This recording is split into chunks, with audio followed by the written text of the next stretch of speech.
When did you realize that this is the right path that you need to focus on? Tamang pangangailangan. Hindi na rin kasi ako bumabata. And yung magulang ko, kailangan na rin ng mga tamang produkto para makatulong sa kanila.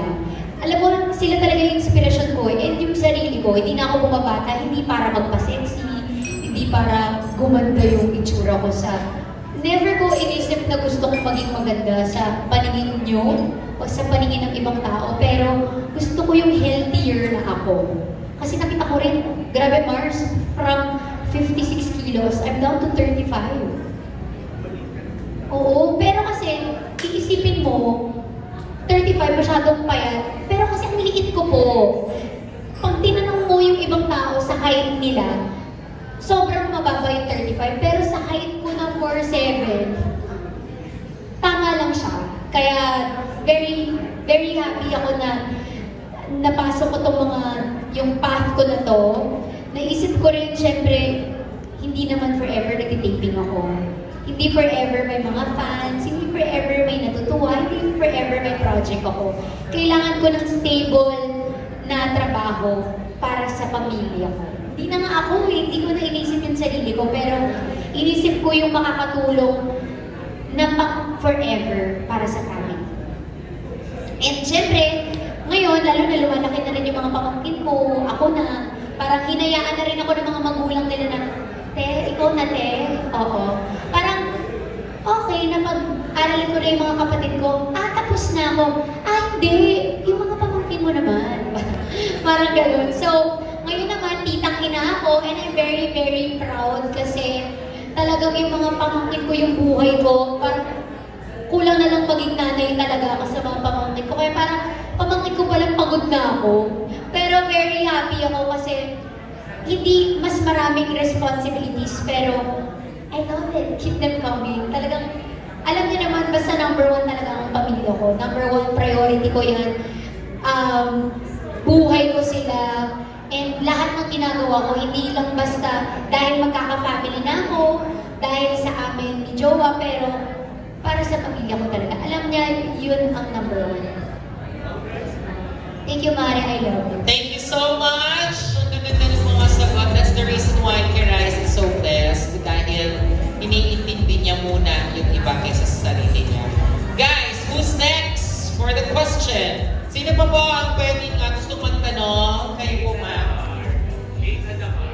Ayan, Miss Adamar, how are you po? Hi. Nakita-kita ka agad. Congratulations. Kasi doon parang overwhelming ang bilis ng pag-angat ng business. Pero sino pinoconsider mong mentor o tinatakbuhan mo for guidance or coaching? Mentor? Yung mama ko talaga, second mama ko, si Mama Lizelle. Talagang siya yung, kasi di ba na-explain ko naman po nung nilaunch ko yung Hotbabe pati Lolo, wala akong alam masyado sa business, and yung boyfriend ko lang talaga yung nag-push sa akin na, sige na, nakakabenta ka, so gumawa ka ng sarili mong product. Pero kasi ito, yung yung Crizel Manufacturing, sila talaga yung parang tumutulong sa akin sa mga, ayan, kaya din tayo FDA approved. Tinutulungan nila ako kung paano asikasuhin, kung paano ba yung mga product development, and yung guidance ko talaga sa mga nilalabas ko. And hindi lang basta, at hindi lahat ng naisip ko, tama eh. So kailangan ko rin po talaga ng nandyan as a second mom and mentor ko, idol ko, inspiration ko, which is si Mama Lizelle, to guide me kung ano yung mga gusto kong tahakin and gusto kong i-push na mga products. Kaya very thankful ako.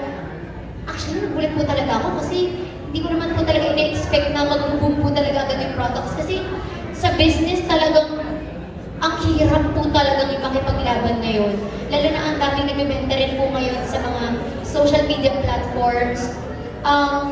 Kaya ang panlaban ko lang po talaga, quality products. Yun lang eh. Hindi na ako eh. Tanggalin nyo na ako, pero yung quality products po, yun yung may pagmamalaki ko kasi doon po talaga lumakas yung business. Thank you. Nakita namin kanina na isa sa sellers mo para naging trabaho, yan yung buhay, ganyan.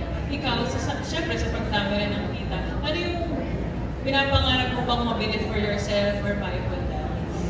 Pinapangarap ko. Yung pangarap ni mama na, syempre kasi, hindi pa ako masyado nag-reflex po ngayon ng ano mga naipundar mo. Ito ang reason. Kasi po, ang dami kong ilalabas na product. Syempre, inuuna ko muna, namang hindi ako magbayad sa mga loof ko, no? So, inuuna ko po muna yung mga products. Kasi madali naman pong bumili na kung anong gusto mo. Pero, kinukulit na ako ni mama na sana this year, mabilan ko rin siya ng van. Oo, kasi nga syempre malaki na yung pamilya namin. Tignan natin, mukhang kaya naman this year. So, tignan po natin. Kasi ang dami ko po talaga ilalabas. Hindi ko alam kung ilalabas na natin ngayon. Pero, ang daming products and nakakaloka kasi per product is kailangan mong maghanap ng i-register, i-FDA approve. Syempre para talagang talagang dekalidad and very safe yung products na ilalabas. Kaya, magastos! Kaya yun. Kaya makikita nyo na lang po kung ano yung mga kinabibisihan ko at kaya bakit ako broke. Kasi ang dami kong ilalabas na products na para sa inyo. Thank you. Thank you very much! Alright, who's next po? Sino po ang gustong magtanong? Come on everybody, you are Christian Anthony. Christian Anthony, yes. Christian Anthony. Yes. Magtatanong yan sa akin. Ito yung tanong mo, Tem. Miss Universe. Ilang karat? Ilang gusto mong karat? Karat yun. Gaano kalaki yung bato? Hindi. Tinanong ko si Tepan. Ayaw niya sabihin ko magkano, pero kayo na lang po mag-research. 3 po. Okay. Akin yung isa.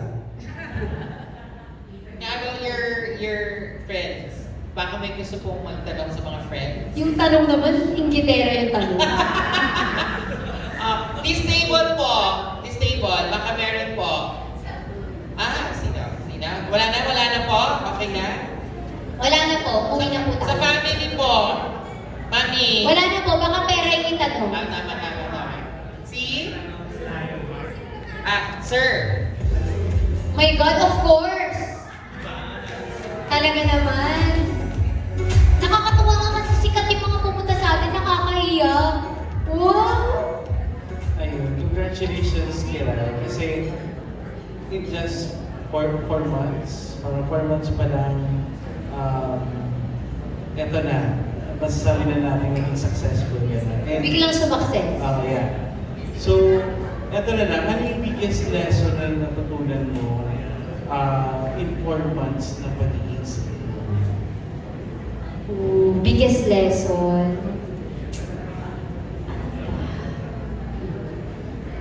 Kanina nasabi ko na yung mga tamang tao, no? Pero I think, huwag mag-spend pag hindi kailangan. Kasi po ngayon, habang tumatanda na ako, iniisip ko na, ibang business ko na lang to. Parang alam mo yun, dati kasi nung bata ako, lalo na nung pandemic, parang first time ko makahawak ng pera. Kasi sa tagal-tagal ko, from 3 years old hanggang 2024, hawak ni mama yung pera ko. So, nung nag-pandemic, dahil wala sa social media, ngayon niya lang ito malalaman. Dahil, oh my God, bakit ko sinare? Dahil wala siyang account. Hindi niya alam. So, di ba yung mga parang magpapapost na, pwede po ba promote ng products?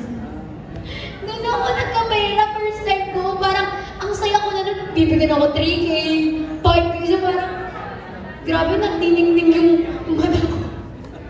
Natatawa tuloy ako pag naaalala ko. Hindi alam ni mama. Kasi kapag buhay ko lang sa kanya yung pera ko. So, spend. Bibilin ko to kasi gusto ko. Gusto ko. Pero ngayon, biggest lesson dahil nga may business na ako, bilin mo kasi kailangan, hindi dahil gusto mo. So parang, talagang business first po talaga. Parang, yun yung lesson for me. Huwag mong spend ng money pag hindi kailangan. Product mo na. And eto na lang, you're so blessed. sunod-sunod yung mga blessings na dumadating sa'yo. Ito, ang tanong ko, ano sa palagay mo yung ginawa mo in the past to deserve all this? The best thing you did. Grabe naman yun. Kaya yung impact. Bakit ko to nakuha? Bakit ko to natanggap? Bakit dumating sa buhay ko? Siguro pinalik lang po ni Lord kung paano ko mahalin yung pamilya ko. Nakita niya siguro kung gaano, marunong magmahal to. Bakit hindi natin bigyan ng tamang tao? Yun yung kaya ko ipagmalaki yung love ko sa family ko and yung respeto ko po sa trabaho ko. Yun yung gusto kong ipagmalaki. Kaya siguro nabalik sa akin ng universe itong masayang puso ko ngayon kasi mahal na mahal ko yung pamilya. Congrats ka rin. You deserve all that. Thank you so much. Thank you very much. How about po? Meron pa po? Meron pa? Meron pa? Guys, palakpakan po natin lahat